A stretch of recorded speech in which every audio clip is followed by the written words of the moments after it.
내 안에 거하라. 나도 너희 안에 거하리라. 가지가 포도나무에 붙어 있지 아니하면 스스로 열매를 맺을 수 없음같이 너희도 내 안에 있지 아니하면 그러하리라. 사랑의 하나님, 주의 돌보심 속에 하루하루를 살다 주님 앞에 나와 예배드릴 수 있게 해주신 감사드립니다. 무더운 여름 가운데서도 아침 저녁으로 시원한 바람을 보내주셔서 주님 만드신 이 아름다운 세상을 바라볼 때 기쁨을 주심에 감사드립니다. 죄로 인하여 죽을 수밖에 없는 저희들을 자녀 삼아주시고 매일 말씀과 기도로 붙들어 주셔서 하나님과 교제하게 하신 감사드립니다. 그럼에도 불구하고 저희 안에는 여전히 버리지 못한 어리석은 옛사람의 생각과 행동들이 있음을 고백합니다. 주님 용서하여 주옵소서. 오늘 이 시간 하나님 아버지만이 우리 삶의 유일한 피난처시며 반석이심을 고백하며 온만과 정성을 다해 주님 앞으로 나아가오니 성령의 권능과 임재가 가득한 예배가 되게 하여 주옵소서. 내 안에 거하라. 나도 너희 안에 거하리라 하신 주님, 주님의 보혈로 구원받은 우리들이 예수님을 힘써 알고 닮아감으로써 인격이 변화되는 놀라운 축복을 경험하게 하시고 우리의 삶이 이 세상에서 하나님의 영광을 드러내는 통로가 되길 원합니다. 이웃의 힘든 형제들을 돌아보고 위로하게 하시며 전쟁과 분쟁으로 어려운 이 세상에서 예수님이 주신 평화를 널리 전하고 이 땅의 사람들을 위하여 기도하는 성도들이 되게 하여 주옵소서. 주님, 화도드림교회 각 가정마다 기쁨이 넘쳐나게 하여 주옵소서. 가지고 있는 여러 어려움들, 질병의 고통과 경제적 어려움과 가족의 구원 문제, 다양한 가족 간의 문제들이 속히 해결되게 하여 주옵소서. 주님께서 주시는 치유의 기쁨을 매일매일 누리는 한 해가 되길 간절히 기도합니다. 각 가정이 운영하는 사업장과 직장이 어려움을 겪게 하지 마시며 철을 따라 꼴을 먹여주시는 주님의 사랑을 의지하여 담대히 나아가게 하여 주옵소서. 특히 화도드림교회 리더이신 권수실 목사님의 건강을 깨끗하게 회복시켜 주시며 앞으로 이어가신 목회 활동에 피곤치 않게 하시며 더 큰 힘으로 목사님을 든든히 세워주옵소서. 주님, 다음 세대를 위해 기도합니다. 앞으로의 세상이 어떻게 변화될지 참 상상하기 어렵습니다. 우리 자녀들이 어떤 상황에서도 주님을 우선순위로 삼고 이 땅을 살아가길 간절히 기도합니다. 암송을 통하여 그 마음속에 주의 말씀들이 살아 움직이게 하시고 하나님이 원하시는 비전에 따라 잘 나아갈 수 있는 우리 자녀들이 되게 하여 주옵소서. 말씀이 선포되는 이 시간 이원기 목사님과 함께하여 주옵소서. 그의 건강을 돌봐주시고 목사님의 입을 통하여 선포되는 말씀에 성령님의 권능이 임하실 줄 믿습니다. 주의 말씀이 우리 마음에 잘 새겨져 이 말씀 붙들고 세상으로 담대히 나아가게 하여 주옵소서. 주님이 기뻐하시는 성도, 주님이 기뻐하시는 교회 되길 간절히 기도하며 예수님의 이름으로 기도드렸습니다. 아멘.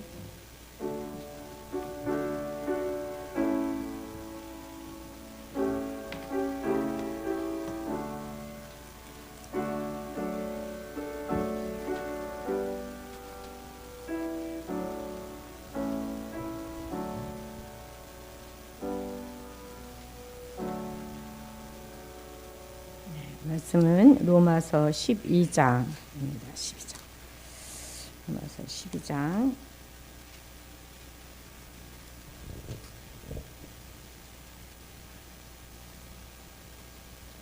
그동안 수요 예배 자리를 잘 지켜주셔서 정말 감사합니다. 저는 지난 금요일 날 완전히 퇴원을 했고요.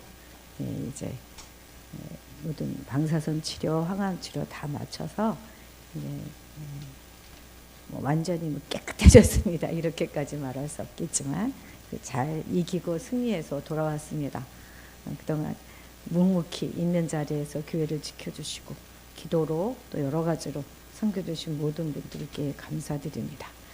오늘 말씀 12장, 롬에서 12장 14절에서 21절까지 우리 한 목소리로 읽도록 하겠습니다.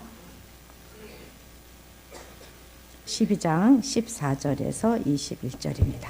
읽겠습니다. 너희를 박해하는 자를 축복하라. 축복하고 저주하지 말라. 즐거워하는 자들과 함께 즐거워하고 우는 자들과 함께 울라. 서로 마음을 같이 하며 높은 데에 마음을 두지 말고 도리어 낮은 데 처하며 스스로 지혜 있는 채 하지 말라. 아무에게도 악을 악으로 갚지 말고 모든 사람 앞에서 선한 일을 도모하라. 할 수 있거든 너희로서는 모든 사람과 더불어 화목하라. 내 사랑하는 자들아, 너희가 친히 원수를 갚지 말고 하나님의 진노하심에 맡기라. 기록되었으되 원수 갚는 것이 내게 있으니 내가 갚으리라고 주께서 말씀하시니라. 내 원수가 줄이거든 먹이고 목마르거든 마시게 하라.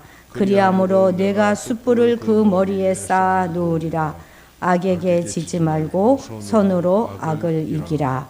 아멘. 이영기 목사님 나오셔서 말씀 전해 주시겠습니다.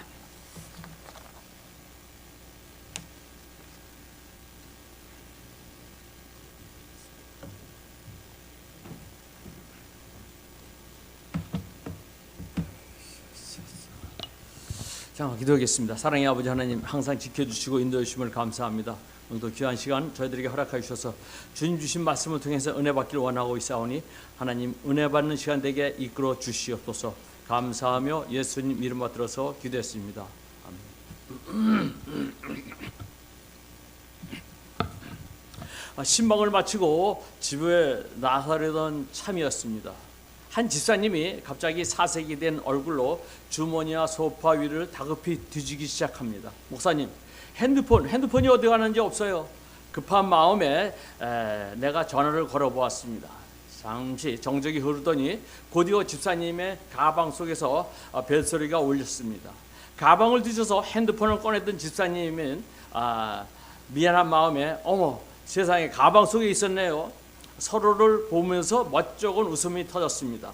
훈훈한 신방을 마치고 사무실로 돌아오는 차에 집사님에게 전화가 걸려왔습니다. 목사님, 아까 저에게 전화하셨죠? 왜 전화하셨어요?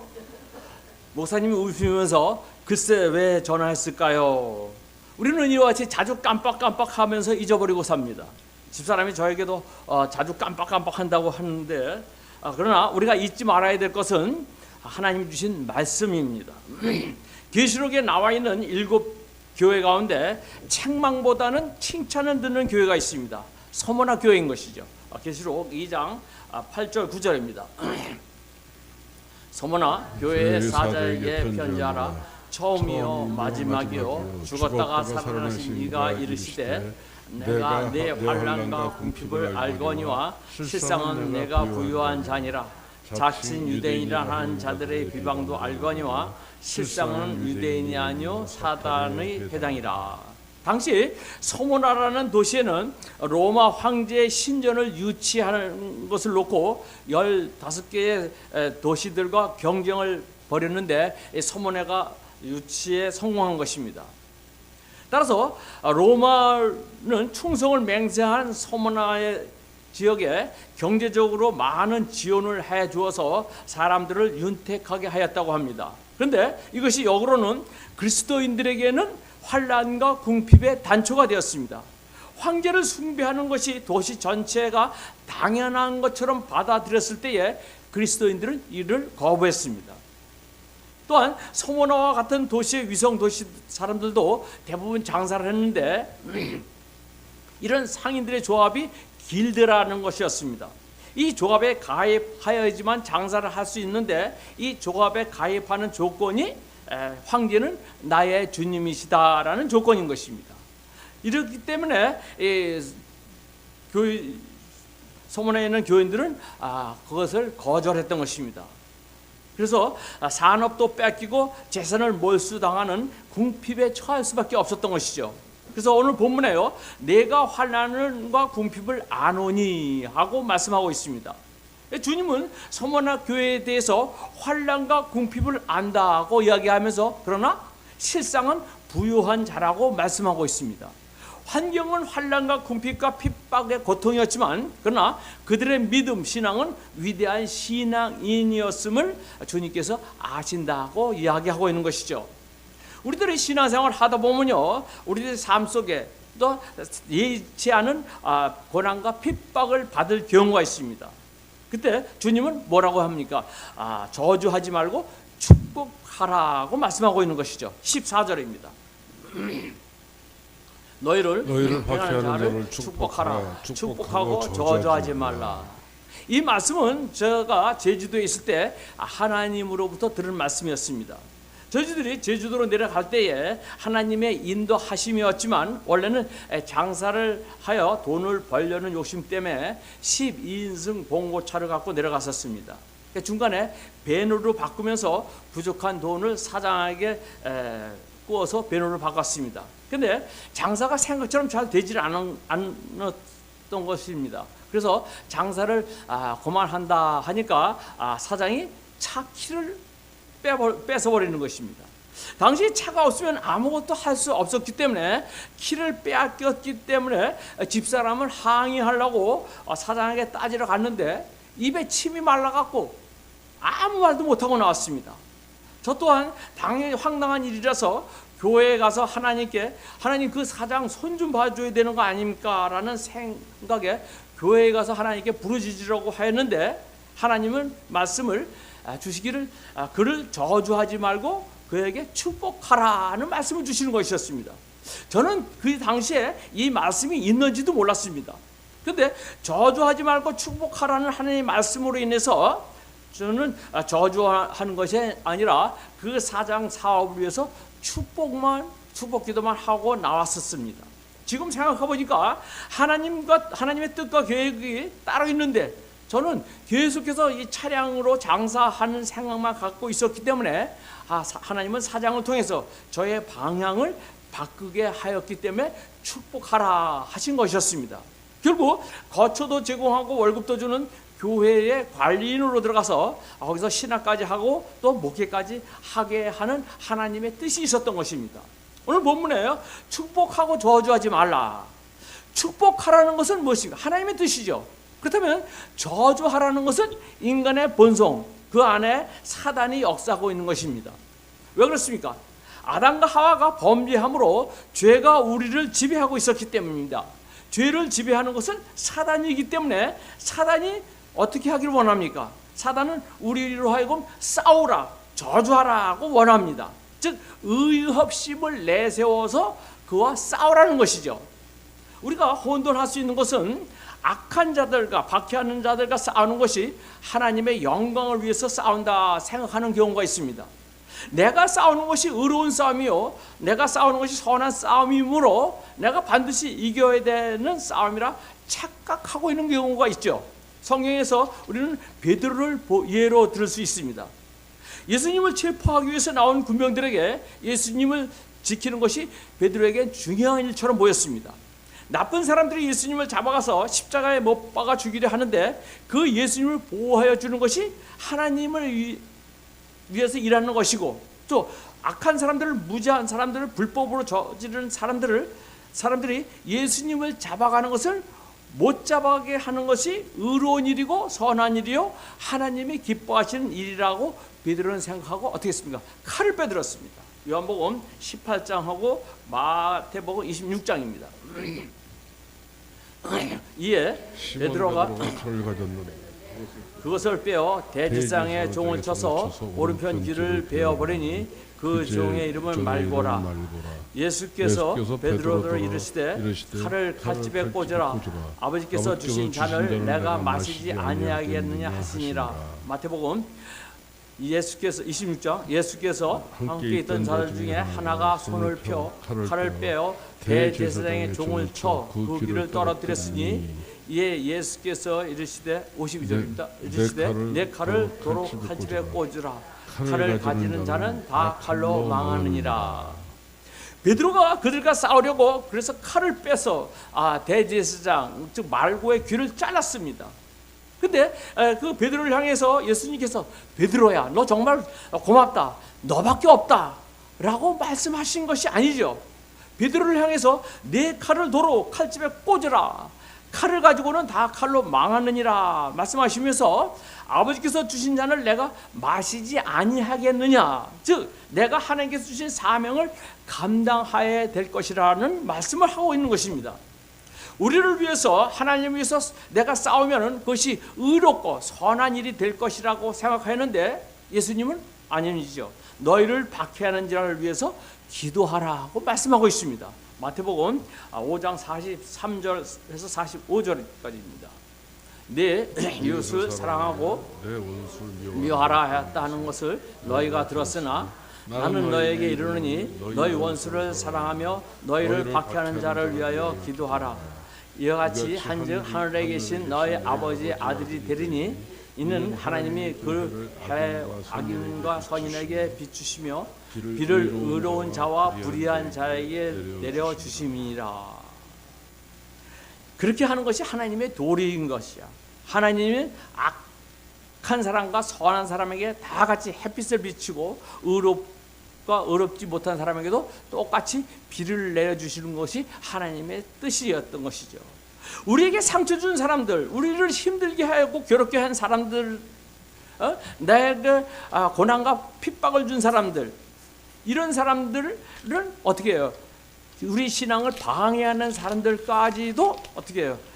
그 사람들과 싸워서 이기는 것이 아니라 하나님께서는 그것을 원하는 것이 아니죠. 하나님께서는 어떻게 해요? 오히려 그런 사람들을 축복해주고 그들을 위해서 기도해 주라는 것입니다. 이것이 하나님의 자녀된 도리라는 것이죠.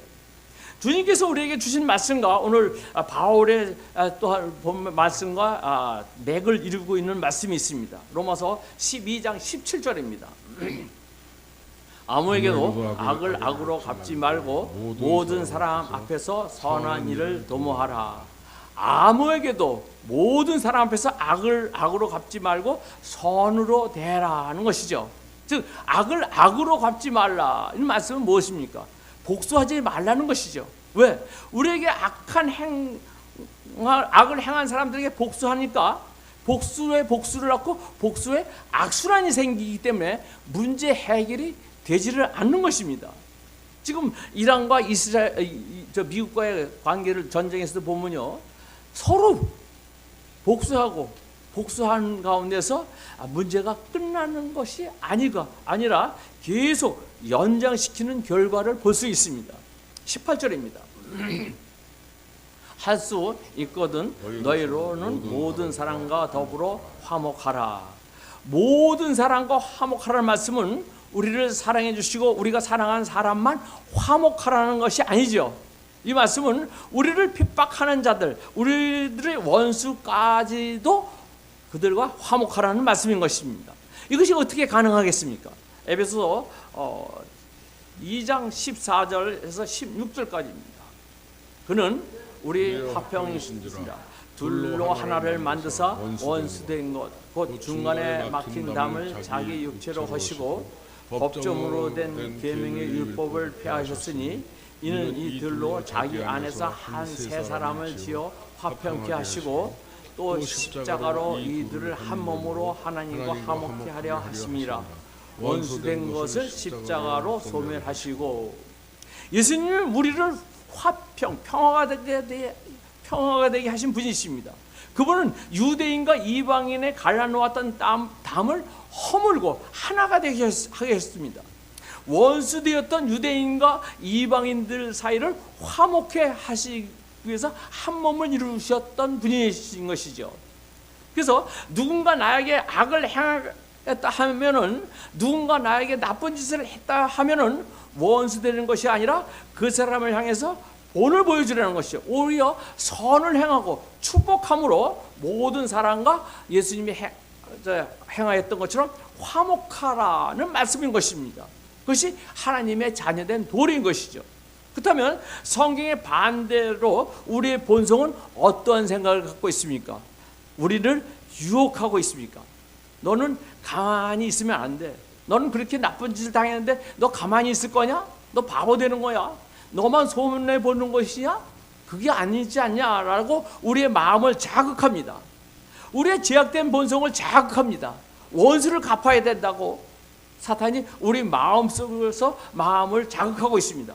그래서 사탄의 지시에 따라서 우리가 통쾌하게 복수를 하고 이겨버린다 하면은 그것이 승리일 수 있지만 결국은 사탄에게 진 것이라 할 수 있는 것입니다. 19절 말씀입니다.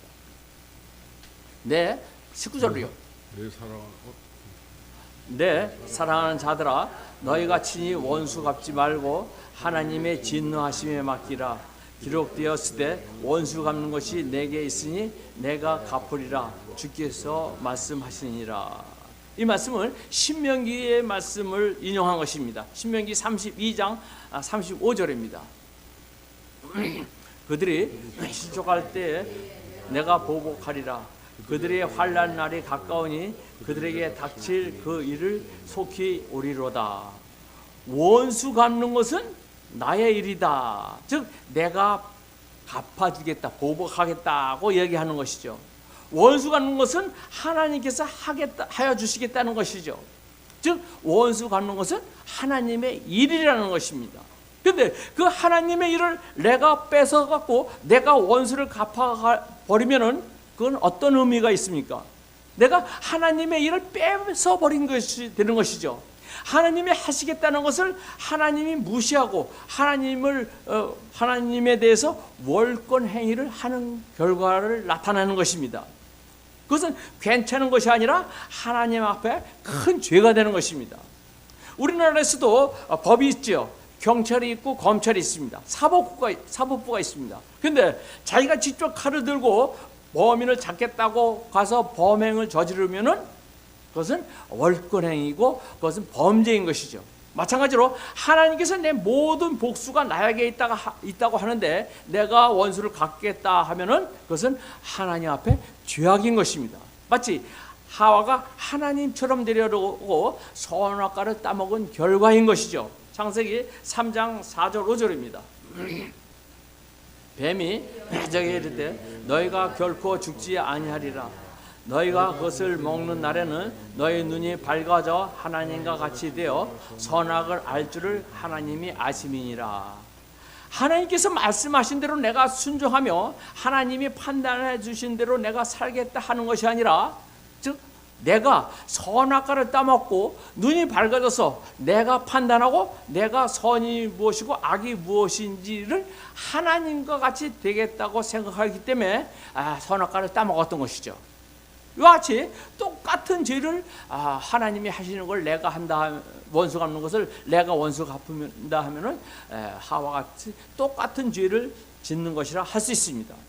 더 나아가서 원수 갚는 일을 우리가 직접 하게 된다면은 바로 하나님이 계시지 않는다는 이 불신앙을 갖게 되는 것이죠. 정말 하나님을 믿는다 하면은 하나님을 믿는 것에 따른 행동이 나와야지 그것이 하나님을 믿는 것이죠. 진짜 참 신앙인은 하나님을 믿는다고 하면 두려워하면 안 되는 것이죠. 하나님을 믿는다 하고서 걱정하지 않는 것이죠. 하나님을 믿는다 한다면 어떤 어려움이 와도 좌절하거나 낭망하지 않습니다. 하나님께서 이 세상의 모든 것을 주관하고 계시기 때문에 우리에게 주어진 모든 것들이 우리 눈에는 잘못된 것처럼 보이지만 하나님의 선하신 뜻이 있다고 그 사실을 인정하고 그 하나님의 말씀 가운데 순종하면은 하나님께서 내게 어떤 길로 인도해 주시고 그러한다 하더라도 믿고 신뢰하는 것, 이것이 하나님을 믿는 것입니다. 정말로 교류하면서 슬퍼하면서 하나님을 믿는다고 말할 수 있는 것이지 아니죠. 하나님을 믿는다 하는 것은 무엇입니까? 원수께서 갚는다고 했을 때에 나는 원수를 안 갚는 것, 그것이 하나님을 믿는 것이죠. 반대로 내가 하나님을 믿지 못한다고 했을 때 그때 우리가 하나님 대신 내가 원수를 갚는다는 것이 하나님을 믿지 못한다는 뜻을 이야기하고 있는 것입니다. 20절입니다. 내 원수가 줄이거든 먹이고 목마르든 마시게 하라. 그리함으로 내가 숯불을 그 머리에 쌓아 놓으리라. 원수가 궁핍하고 곤경에 처했을 때 선행과 친절을 베풀라는 것입니다. 실제로 먹이고 마시는 것은 생명과 관계되는 것이죠. 요한복음 6장 35절입니다. 예수께서 이르시되 나는 생명의 떡이니 내게 오는 자는 결코 줄이지 아니할 터요 나를 믿는 자는 영원히 목마르지 아니하리라. 마시는 것과 먹는 것, 즉 생수의 근원인 생명의 떡이신 예수님을 받아들이는 것입니다. 원수들에게 사랑을 베풀면 그들 안에 있는 미움과 원한, 증오, 어떤 적개심 같은 것들이 수치를 느끼게 되는 것이죠. 더 나아가서 우리를 대적하고 핍박하는 원수들까지도 사랑을 베풀면은 그들의 차갑고 강팍한 마음이 눈 녹듯이 녹아지면서 우리의 새로운 친구가 될 수가 있는 것입니다. 바울이 로마에 있는 성도들에게 즉 원수를 사랑하라고 권면하고 있는 것, 그렇게 함으로 우리들의 원수들의 마음을 주 안에서 녹여서 친구로 만든다는 본면인 것이죠. 오늘 본문에요, 내가 숯불을 그 머리 위에 쌓아놓으리라, 이 말씀에 대해서 학자들마다 각각 의견이 분분합니다. 그러나 대체적으로 숯불을 쌓는 것은 은혜를 베푸는 것으로 해석하는 것이 대체적인 이야기입니다. 이것만이 하나님이 허락하신 유일한 복수의 방법이라는 것입니다. 은혜를 베풀므로써 원수가 자신의 행동에 대한 후회와 부끄러움을 갖게 되고, 이를 통해서 자신의 죄악에서 돌이키어서 서로에게 평화와 화해를 이루게 한다는 해석이 일반적인 것이죠. 우리가 선으로 대할 때 우리가 지는 것처럼 보일 수 있지만 사탄의 명령에 거부하는 것으로 우리가 즉 영적 싸움에서는 이기는 것이라 할 수 있는 것입니다. 우리는 보이지 않는 영적 싸움이 있다는 사실을 기억하고서는 우리가 선한 싸움을 싸워야지 되는 것입니다. 15절 말씀입니다. 즐거워하는 자들과 함께 즐거워하고 우는 자들과 함께 울라. 슬픔을 당한 사람이든 좋은 일을 있는 사람이든 함께 하라는 것입니다. 슬픈 자와 함께하고 기뻐하는 사람과 함께하라는 것이죠. 즐거워하는 자들과 함께하고 즐거워하고 좋은 일이 있다면요, 다른 사람들이 잘 되는 모습을 보면서 내가 잘 되는 것처럼 기뻐하라는 것이죠. 우리 속담에 사촌이 땅을 사면 배가 아프다, 이러한 마음을 우리 신앙인들은 갖지 말라는 것입니다. 내일처럼 즐거워할 때 같이 즐거워하라는 것입니다. 우는 자들과 함께 올라. 슬픔을 당한 자가 있다면 정죄하고 비난하고 그런 나쁜 일을 왜 당했는가 분석하는 것이 아니라 같이 슬픔을 공감하면서 공유하라고 이야기하는 것입니다. 16절입니다. 서로 마음을 같이하여 높은 데 마음을 두지 말고 도리어 낮은 데 처하며 스스로 지혜 있는 채 하지 말라. 서로 마음을 같이하며 교만한 마음을 품지 말고 낮은 사람들, 천한 사람들과 벗이 되어서 스스로 잘난 체 하지 말라는 것이죠. 여러분, 이런 의문 생기지 않습니까? 왜 이렇게 어렵고 복잡하고 힘들게 살아야 되는 거야? 왜 낮고 천한 사람들과 벗이 되라는가? 좀 더 잘난 체 해서는 안 되는가? 더 나가서 나를 핍박하고 고난과 고통을 준 사람, 그 사람들에게 꼭 위에서 기도해 줘야 되는가? 내 마음은 쓰리고 아픈데 왜 원수까지 사랑해야 되는가? 왜 우리는 슬퍼하는 사람들과 함께 울어야 되는가? 이와 같은 생각을 갖고 있을 때가 있을 것입니다. 그냥 내 생각대로 내 주관대로 행동하는 것, 이거 쉽다고 생각할 수가 있습니다. 그러나 하나님과 우리와의 관계를 생각해 보시기 바랍니다.